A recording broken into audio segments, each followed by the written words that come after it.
Let's look at using a calculator for division. So I'm looking here at 147 divided by 29. That's what this says. It does not say 29 divided by 147. This says 147 divided by 29.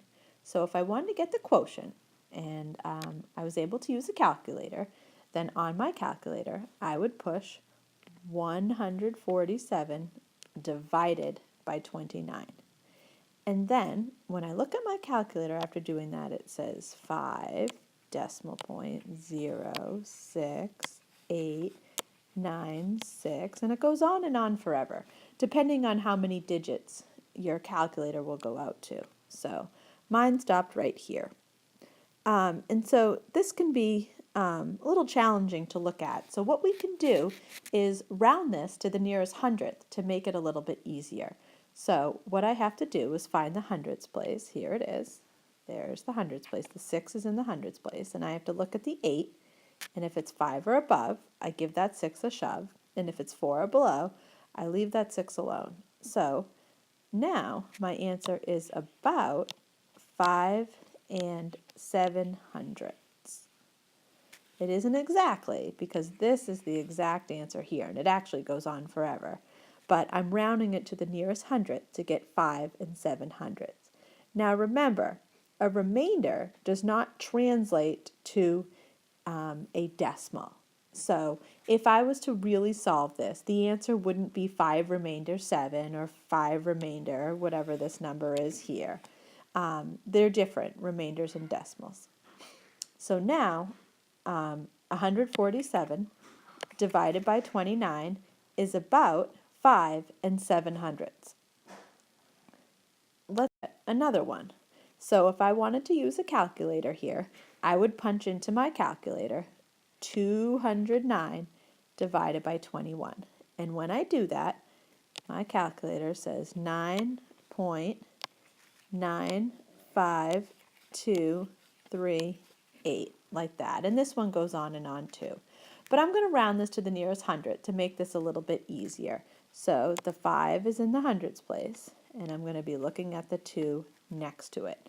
So this is about 9 95/100. I kept the 5 a 5 because there was a 2 next to it, and that was 4 or below.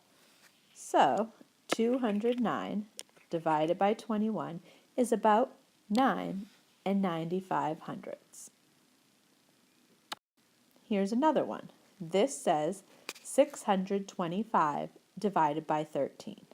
So on my calculator, I'm going to push 625, then divide, and then 13. And when I do that, my calculator looks like this. And I'm going to round this to the nearest hundredth. So the 7 is in the hundredths place. I'm going to look at the 6, since that's 5 or above. I'm going to give that 7 a shove, and I round this to 48 8/100.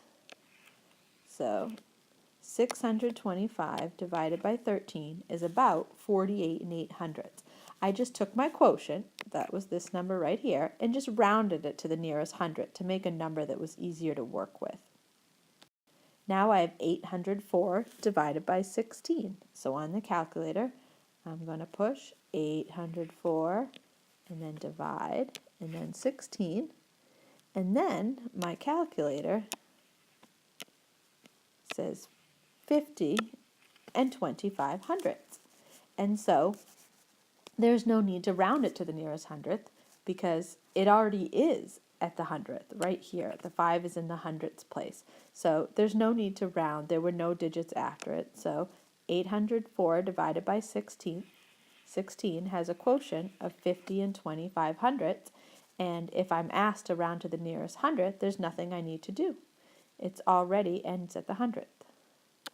Now here's another one. I want to use a calculator. So on my calculator, I'm going to do 357 divided by 42. I do the 357 first.